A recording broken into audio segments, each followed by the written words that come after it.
युक्ता सा सुखी नरा।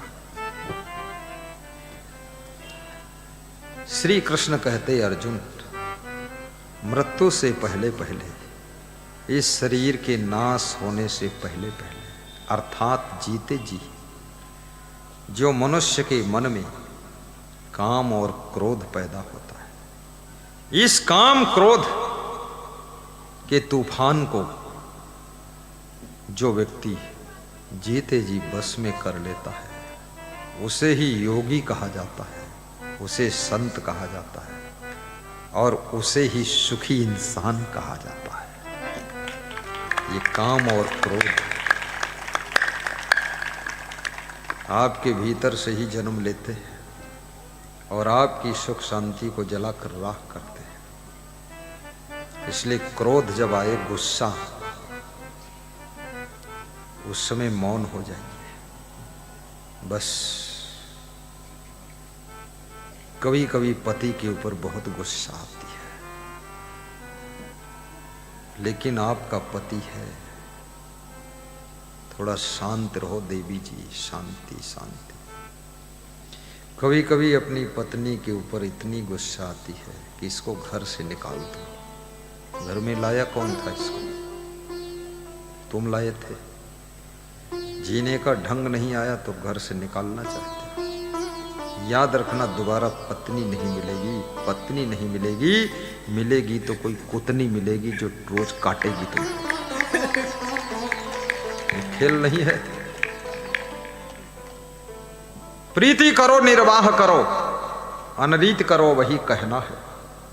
बाढ़ के प्रीति अथाह भई, तब दुख और सुख सबई सहना है। दुख और सुख सबई सहना है। सीता जी अयोध्या के सुख को प्राप्त करने के लिए भगवान राम की भार्या बन करके जनकपुर से आती है। क्या उनको पता था कि वनवास का दुख भी भोगना पड़ेगा? लेकिन याद रखना, राम के साथ में वनवास के कष्टों को सहना उन्होंने पसंद किया। अयोध्या के महलों के सुख को त्याग कर दिया।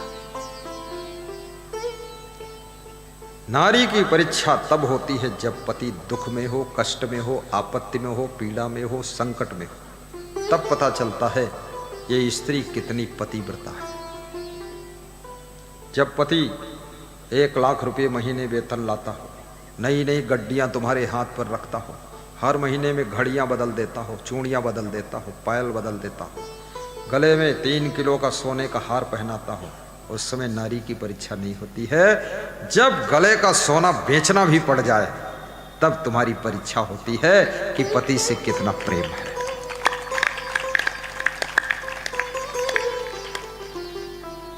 ऐसे तो सब स्त्री से प्रेम करते, अपनी अपनी पत्नी से कहते हैं, अरे तुम चंद्रमुखी हो। लेकिन चंद्रमुखी जब बीमार हो जाए, खाट पर पड़ी रहे, डॉक्टर कहें अब जिंदगी में अच्छी नहीं होगी, तब जब तुमको चंद्रमुखी में चांद दिखाई दे, तब समझ लेना तुम में पति का प्रेम है। उसकी सेवा कीजिए। स्वस्थ है तब तो सभी लोग चमकते हुए चेहरे को आकर्षित होते हैं देख करके, सारी दुनिया के नर नारी। लेकिन जिस समय बुढ़ापे की झुर्रियां आ गई हो, चेहरे के ऊपर गाल गड्ढे में चले गए हो, बाल पक गए हो, खोपड़ी में चंदुला हो गया हो और लार टपक रही हो और चेहरे में साफ सफाई न हो, उस समय जो तुमको पानी दे और प्रेम दे, वही सच्चा प्रेम कहलाता है।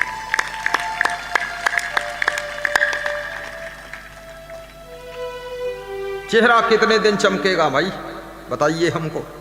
कितना प्रयास कर लो, चेहरा रोज बदल रहा, रोज ढल रहा, रोज बिगड़ रहा, रोज रंग रूप गड़बड़ हो रहा है। खूब ब्यूटी पार्लर में चले जाओ, खूब धूल पाउडर लगा लो, चाहे माटी लगा लो, कुछ भी कर लो, लेकिन ये तो एक दिन ढलेगा ही। ढलता सूरज धीरे धीरे ढलता है, ढल जाएगा। चेहरे से नहीं, चरित्र से प्रेम होना चाहिए। हड्डी मांस के पुतले से नहीं, आत्मीयता होना चाहिए। ऐसा प्रेम पैदा कीजिए। बहुत सी नारियां कहती हैं कि हमारे पति देव भी भक्ति करें, कम से कम इनकी आत्मा का भी कल्याण हो जाए। वो शरीर के साथ साथ उनके आत्मा की भी चिंता कर रही है। कितने लोग ये भी सोचते हैं मेरा पूरा परिवार भक्ति में लग जाए, सत्संग में लग जाए, ताकि सबकी आत्मा की सदगति हो। अपने माता पिता की आत्मा की सदगति के बारे में भी सोचना। कर्म ऐसे करो जिससे माता पिता का नाम हो, बदनाम ना हो। कार्य ऐसे करो जिससे बेटों को आगे कार्य करना आसान हो, परेशान ना हो। इतना प्रभाव बढ़ा दो कि आपके नाम से आपकी फैमिली के लोगों के काम होने लग जाए। तुम्हारे नाम से तुम्हारे माता पिता की पहचान हो, तुम्हारे प्रभाव से तुम्हारी फैमिली की पहचान हो, तुम्हारे नाम से तुम्हारे टिकैतगंज की पहचान हो कि जहां अंकुल रहते वही टिकैतगंज, अंकित वाला। कितने भक्त मेरे पास आते हैं, वो गांव का नाम कम लेते हैं, पहले भगत का नाम बताते हैं कि हसवापुर से आए हैं, राम नरेश वर्मा वाले गांव से। तो हमने कहा राम नरेश का नाम क्यों लेते हो? बोले इसलिए लेता हूं, उनको ही आप जानते हैं और कौन हसवापुर।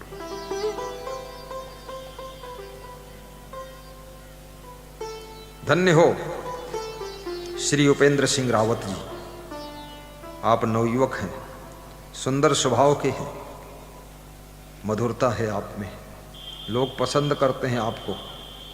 दुनिया बदल जाए, ये स्वभाव मत बदलने देना, ये मधुरता मत खोने देना, और ये प्रेम की बहार कम न होने पाए। ये बाराबंकी आपका है। यहाँ पर लोग आपको बार बार सांसद चुनेंगे, क्योंकि सांसद तो उसको चुनते हैं जिससे प्रेम बहुत रहता है। कभी सांसद होने का अहंकार भी मत करना, क्योंकि अहंकार किसी व्यक्ति को स्वीकार नहीं होता है।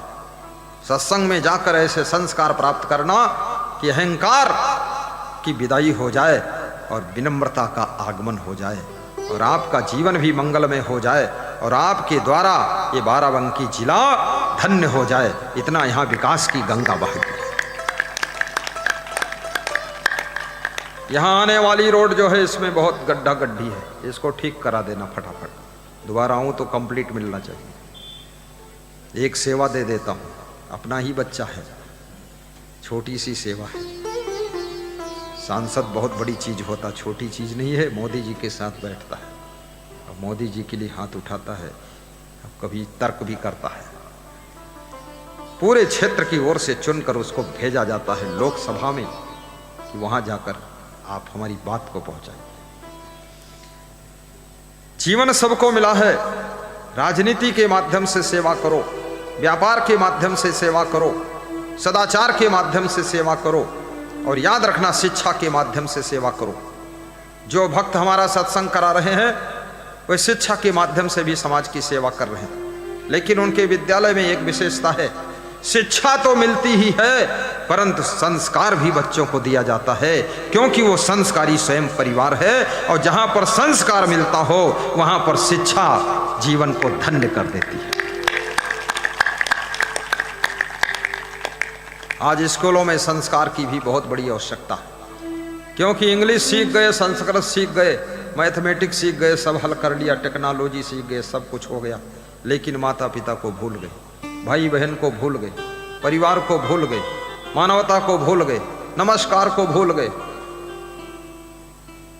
मुझसे एक भक्त कह रहा था राजस्थान में बेटा अमेरिका में, तब ने कहा तब तो आपका बहुत बढ़िया सौभाग्य। बोले सौभाग्य, बेटे की तरफ से रिश्ता खत्म हो चुका है। तब ने कहा फिर? बोले मेरी तरफ से जोड़ कर रखा हूं जबरदस्ती, वो मुझे पापा नहीं कहता, मैं उसको बेटा कहता हूं। हुआ क्या? बोले अमेरिका को हवा लग गई। और क्या हुआ? कितने लोगों को हवा लगती, कितने लोग बाहर हवा बहुत खाते, पूरा गुब्बारा बने घूम रहे, फुटबॉल की तरह लुढ़क रहे, हवा खाए निकलते। अरे हवा हुआ मत खाओ, सबकी हवा लगेगी तो तुम हवा मुड़ जाइ हो। शराबी के साथ गए, शराबी की हवा लग गए, जुआरी ने पहुंचे, जुआरी की हवा लग गए, बीड़ी पिए वाले ने बैठे तो बीड़ी पिए हवा लग गए, तुम्हारे कत्ती हवा लगी। दुनिया चाहे एक तरफ खड़ी हो जाए, लेकिन आपका नियम संयम दूसरी तरफ अकेला, उससे बलवान होना चाहिए, दृढ़ होना चाहिए, कोई डिगा ना सके। कैसे तुम लोगों के साथ बैठकर दारू पीने लग जाते हो?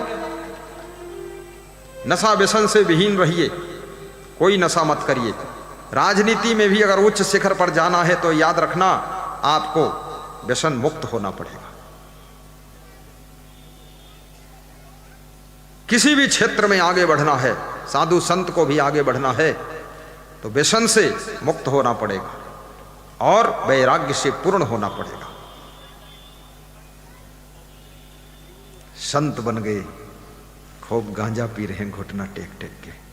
जो भी दक्षिणा दिया था किसी ने 100-200 निपटार दिन 3 दिन में गांजा पी के, फिर भीख मांगत घूमत गांजा भांग। ये कौन सदुआई है? दक्षिणा से जो गांजा पीता है, बीड़ी पीता है, उस साधु को बहुत बड़ा पाप लगता है। गांजा बीड़ी पीना ही मत। ये शरीर गांजने के लिए नहीं है। ये वही शरीर है जो भगवान राम को मिला था, भगवान कृष्ण को मिला था, संत कबीर तुलसीदास को मिला था। यही शरीर मीराबाई सबरी को मिला था, यही शरीर हमको मिला, तुमको मिला, सबको मिला।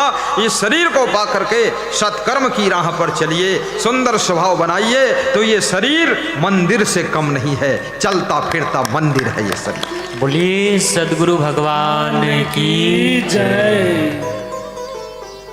गांजा भांग अफीम चरस बीड़ी सिगरेट पीने वाले, इन व्यसनों को जो ना छोड़ सके, मन बस में करना क्या जाने।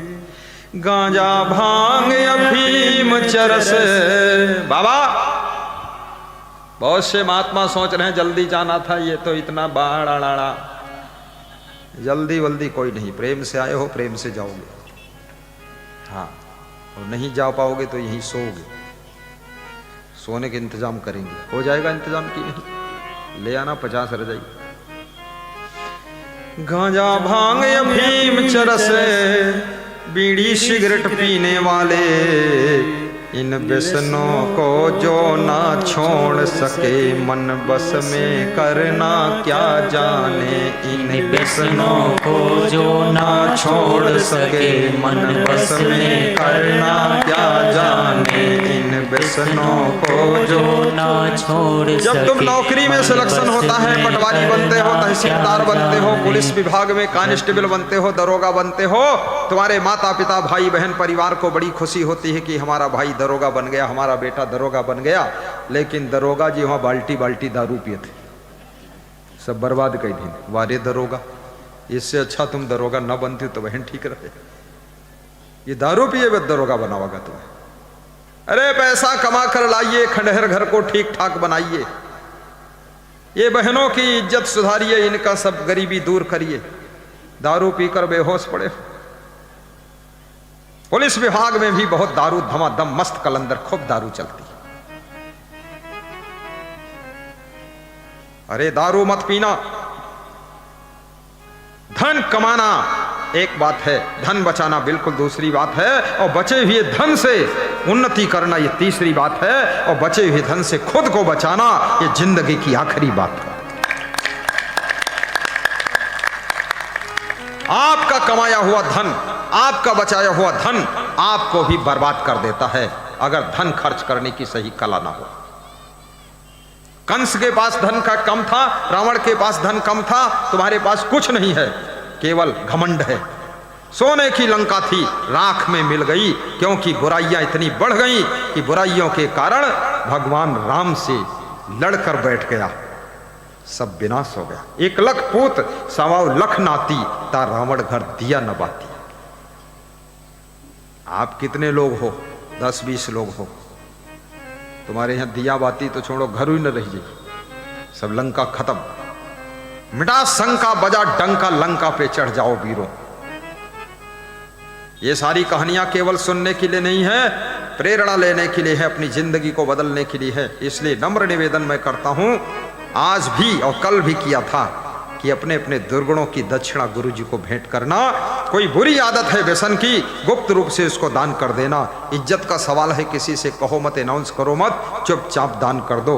अगर एक तंबाकू छोड़ दोगे, पुड़िया छोड़ दोगे, 20 रुपए की रोज बचत होगी, 600 रुपये महीने में बच जाएंगे। दारू छोड़ दोगे, 200 रुपये की रोज बचत होगी, 6000 रुपये महीने में बच जाएंगे, 72,000 साल में बच जाएंगे। 10 साल में 7 लाख 20,000 बच जाएंगे। और 50 साल दारू पियोगे तो कितने बचेंगे? सोचो जाकर। 7 पचे 35, 3.5 करोड़ के करीब बचेंगे जाकर। और 3.5 करोड़ में 1 करोड़ में मकान बना लीजिए, 20 लाख में गाड़ी ले आइए, 10-10 लाख बहनों को दे दीजिए और 10 लाख बाप को दे दो, चाहे जहां बांटो जाए, और 10 लाख रुपये में प्रोग्राम करा दीजिए तो 10,000 लोगों का कल्याण हो जाए, भंडारा खा ले। लेकिन सब दारू पीकर निकाल दिया। दूध बेचते हैं अमृत और उसी पैसे से जहर दारू खरीद कर पीते हैं। बंद करो शराब पीना। पीना है तो सत्संग की शराब पियो, भक्ति की शराब पियो, सेवा की शराब पियो, देशभक्ति की शराब पियो, देश के दीवाने हो जाओ, गुरु के दीवाने हो जाओ, गौ सेवा की शराब पियो और ऐसा नशा चढ़े कि जिंदगी में नशा उतरना ही नहीं चाहिए। जन सेवा, गुरु सेवा, गौ सेवा, संत सेवा, देश सेवा, कुटुंब सेवा, परिवार सेवा, ग्राम सेवा, अतिथि सेवा, इनकी सेवा से भाग्य बदल जाता है, किस्मत बदल जाती है, 4 चांद लग जाते हैं। इसलिए सेवा करना।